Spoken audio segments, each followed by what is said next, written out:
1980ஆம் ஆண்டு சட்டமன்ற உறுப்பினராக பொறுப்பேற்ற நான் சர்ச்சுக்கு அழைத்துச் சென்றார்கள்.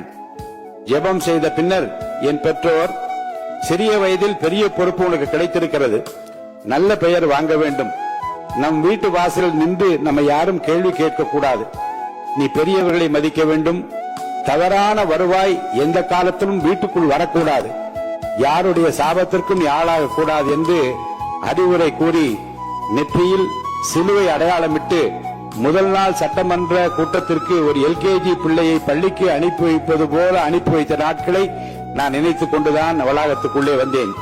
நான் வளர்கிற போதே என் உள்ளத்தில் ஏற்றுக்கொண்டது 3 தான்.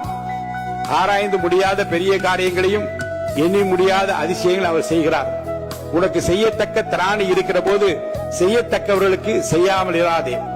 நீ உன்னிடத்தில் அன்பு கூறுவது போல பிறனிடத்தில் அன்பு கூறு என்கின்ற அந்த வாசகங்கள் தான் என் நெஞ்சத்தை விட்டு அன்றாடம் நீங்காதிருக்கிறது.